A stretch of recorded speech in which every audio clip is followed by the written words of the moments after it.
วงยุติธรรมร่วมกับแผนกยุติธรรมแขวงไชยสมบูรณ์จัดพิธีเปิดสุดฝึกอบรมเรียกงานการสร้างนิติกรรมใต้กฎหมายคันท้องถิ่นให้แก่พนักงานหลักแรงของแขวงในตอนเช้าของวันที่ 30 ตุลาคม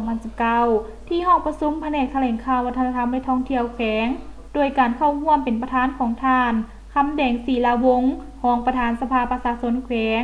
มีท่านสมบูรณ์วงศ์พระจันทร์รองหัวหน้ากรมกฎหมายกระทรวงยุติธรรมและท่านอุดรสิงห์ดาราหัวหน้าแผนกยุติธรรมแขวงมีหัวหน้าแผนกรองแผนกการองค์การกรมกองอ้อมข้างแขวงพร้อมด้วยวิทยากรที่มาจากศูนย์กลางสัมมนากรภายในแขวงและมาจาก5เมืองเข้าร่วมโอกาสนี้ท่านคำแดงศรีลาวงศ์รองประธานสภาประชาชนแขวงได้มีคำเห็นต่อพิธีซึ่งท่านได้แสดงความย่องยอสมเสยต่อคณะนำของแผนกยุติธรรมแขวงที่ได้เอาใจใส่ประสานสมทบกับคณะนำของกระทรวงก็คือภาคส่วนที่เกี่ยวข้องในการกักเกี่ยวเวียกงานต่างๆด้วยความรับผิดชอบสูงจนสามารถเปิดบ้านฝึกอบรมในครั้งนี้อย่างทันเวลา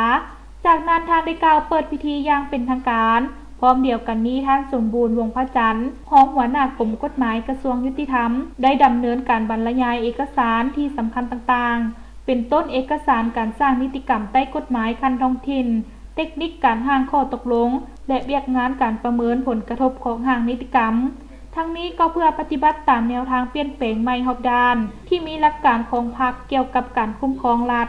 คุ้มครองเศรษฐกิจสังคมโดยระเบียบกฎหมาย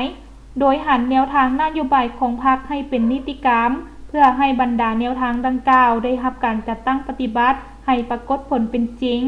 เพื่อเป็นเครื่องมือในการคุ้มครองรัฐคุ้มครองเศรษฐกิจสังคมหรือคุ้มครองเวียกงานใดหนึ่งทั้งเป็นบ่อนอิงให้แก่องค์การจัดตั้งของรัฐรวมทางพนักงานและเจ้าหน้าที่ในการเคลื่อนไหวของตนให้มีความรัดกุมขึ้นเรื่อยๆเคียงคู่กันนั้นก็เพื่อเฮ็ดให้สัมมนากรก็คือพนักงานในขอบเขตทั่วแขวงไชยสมบูรณ์สามารถกำได้และนำไปสร้างเป็นนิติกรรมในขอบเขตเวียกงานของตนเพื่อเป็นเครื่องมือและบ่อนอิงในการจัดตั้งปฏิบัติเวียกงานต่างๆให้เข้าสู่ระเบียบหลักการเทื่อละก้าวบ้านฝึกอบรมครั้งนี้จะได้ดำเนินฮอดวันที่ 31 ตุลาจึงจะสำเร็จ